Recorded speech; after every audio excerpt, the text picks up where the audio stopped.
ایک کلاکار تھا۔ السلام علیکم ورحمۃ اللہ وبرکاتہ۔ محترم ناظرین، آپ جانتے ہیں کہ امریکہ کے اندر کیلیفورنیا اور لاس اینجلس کے اندر جو آگ لگی ہوئی ہے اور کئی دن ہوئے ہیں ابھی آگ کے اوپر قابو نہیں پایا گیا ہے۔ سب مشینری اور سب ان کے جتنے بھی آلات تھے وہ سب پھیل ہو گئے۔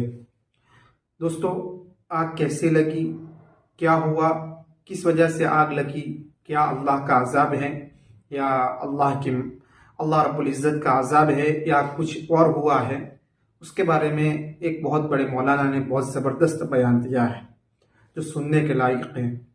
واقعی میں آپ سنیں گے کہ یہاں پہ آگ کیوں لگی، کس وجہ سے لگی، کس بنا پر یہاں پہ آگ لگی ہے، اس کے اوپر بہت زبردست بیان دیا ہے۔ آئیے مولانا کا اب ہم سب بیان سنتے ہیں، اس کے بعد کچھ تبصرہ کرتے ہیں۔ آئیے پہلے بیان کی طرف چلتے ہیں۔ ایک کلاکار تھا امریکہ کے اندر، اس نے جب غزہ پر بمباری دیکھی تو کہنے لگا غزہ والوں کو تو سب کو گولی مار دو، ختم کر دو، گولی مار دو، ان کو ختم کر دو سارے کو۔ اس کا جلال جب امریکہ کے اندر اس کا کوٹھی جلی نا، کروڑوں روپے کی جب اس کی کوٹھی جلی، جب اس کا گھر جلا اور کتنے ہی ستاروں کے گھر جل گئے تو روتے ہوئے نظر آئے۔ آپ نے دیکھا امریکہ کے اندر ابھی آگ لگی، کیلیفورنیا، لاس اینجلس اور آس پاس کے علاقے، اور بہت بڑا نقصان، لاکھوں کروڑ روپے کا نقصان۔ اب کچھ لوگ تو یہ سمجھ رہے ہیں کہ طوفانی آندھی چلی، آگ لگ گئی۔ کچھ لوگ یہ سمجھ رہے ہیں کہ غزہ میں جو ظلم ہوا ہے، فلسطین میں جو ظلم ہوا ہے، جو شیرخوار بچوں کو، نومولود بچوں کو، معصوم بچوں کو، بے گناہ عورتوں کو، بے گناہ مردوں کو، عوام کو بمباری کر کے جو ہلاک کیا گیا، یہ ان مظلوموں کی آہ ہے۔ اللہ کے نبی صلی اللہ علیہ وسلم نے فرمایا کہ مظلوم کی آہ سے بچو۔ مظلوم کی آہ کا مطلب یہ ہے کہ اگر کوئی بیچارہ غریب آدمی ہے نا، آپ ہیں طاقتور، وہ ہے غریب آدمی، آپ اپنی طاقت کے نشے میں کسی پاس ظلم کر رہے ہیں، آپ کر سکتے ہیں ظلم کیونکہ آپ کے پاس طاقت ہے۔ وہ بیچارہ آپ پر دوبارہ پلٹ کے حملہ نہیں کرے گا، بدلہ نہیں لے گا، اس کے دل سے آہ نکلے گی، آہ۔ اللہ کے نبی نے فرمایا مظلوم کی آہ سے بچو۔ حضور نے یہ نہیں فرمایا مظلوم کے حملے سے بچو، مظلوم کی بد دعا سے بچو، یہ نہیں فرمایا، فرمایا آہ سے بچو۔ جب کسی کو تکلیف ہوتی ہے نا، دل سے نکلتی ہے نا آہ، تو حضور نے فرمایا غزہ کے اندر، آپ دیکھیے غزہ کے اندر کتنے لوگوں کی آہیں لگی، کتنے لوگوں کی آہیں لگی۔ ایک کلاکار تھا امریکہ کے اندر، اس نے جب غزہ پر بمباری دیکھی تو کہنے لگا غزہ والوں کو تو سب کو گولی مار دو، ختم کر دو، گولی مار دو، ان کو ختم کر دو سارے کو۔ اس کا جلال جب امریکہ کے اندر اس کا کوٹھی جلی نا، کروڑوں روپے کی جب اس کی کوٹھی جلی، جب اس کا گھر جلا اور کتنے ہی ستاروں کے گھر جل گئے تو روتے ہوئے نظر آئے۔ تو یقین ہے، ہمیں تو دیکھیے یقین ہے، مظلوم کی آہ سے بچنا چاہیے۔ تو ہمیں ہر وقت، لوگ نہیں سمجھتے تو نہیں سمجھتے، لیکن ہمیں یہ سمجھنا چاہیے کہ آج جو پریشانی آ رہی ہے نا،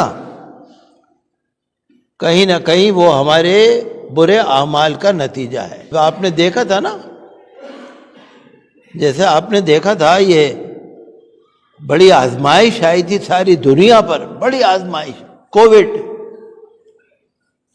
کووڈ-19 بہت بڑی آزمائش. میں سمجھتا ہوں شاید تاریخ کی سب سے بڑی آفت ہوگی یہ بلا.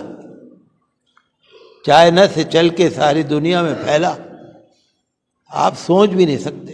آپ کو یاد ہے نا 90 دن کا کرفیو لگا تھا، دن رات کا.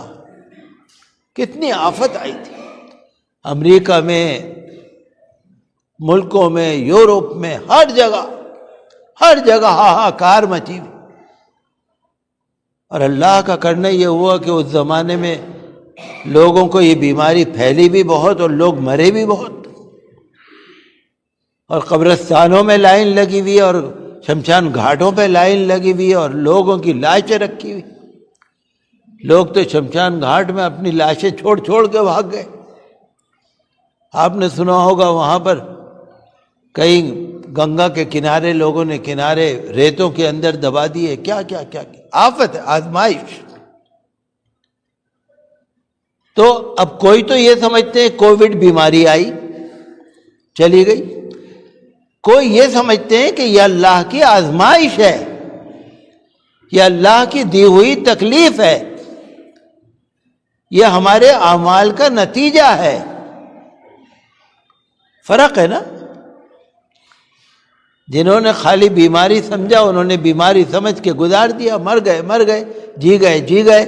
لیکن جو اللہ کے نیک بندے ہیں انہوں نے یہ سوچا کہ واقعی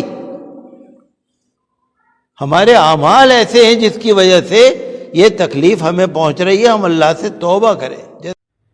دوستو آپ نے سنا. دوستو آپ کو پتا ہے کیلیفورنیا اور لاس اینجلس کے اندر جو آگ لگی ہوئی ہیں اور دوسرے شہر کے اندر بھی داخل ہو چکی ہیں، اور دوسری جگہ پہ بہت زبردست برف باری اور ٹھنڈی جو ہو رہی ہے امریکہ کے اندر. اس کی واحد وجہ یہ ہے کہ ایک جو ایکٹر تھا اس نے جو کیا ہے، اور کچھ دن پہلے قرآن کے ساتھ جو بے حرمتی کی گئی، اللہ کے نام کے ساتھ بے حرمتی کی گئی، اور اللہ کے نام کا مذاق جو بنایا گیا، قرآن کا جو مذاق بنایا گیا، اور قرآن کے ساتھ جو کھلواڑ کیا گیا. دوستو اللہ رب العزت سب برداشت کر سکتے ہیں، لیکن یہ قرآن کے ساتھ مذاق، اللہ کے نام کے ساتھ مذاق، جب ہم گھر میں جب کوئی ہمارے ساتھ کھلواڑ کرتا ہے برداشت نہیں کرتے ہیں. دوستو میرا رب کا نام اتنا پیارا ہے، تبارک الذی بیدہ الملک، وہ کیسے برداشت کرے گا؟ پہلے ڈیل دیتا ہے، جب ڈیل دی لوگ مانے نہیں، پھر اللہ کی پکڑ ان بطش ربک لشدید، میرے رب کی پکڑ بہت زبردست اور سخت ہوتی ہے. دوستو اس ویڈیو کے تعلق سے آپ کی کیا رائے ہے؟ آپ کمنٹ باکس میں ضرور لکھیے. ویڈیو کو زیادہ سے زیادہ شیئر کریں، لائک کریں، سبسکرائب ضرور کریں. ملتے ہیں نیکسٹ ویڈیو میں، تب تک کے لیے السلام علیکم ورحمۃ اللہ وبرکاتہ.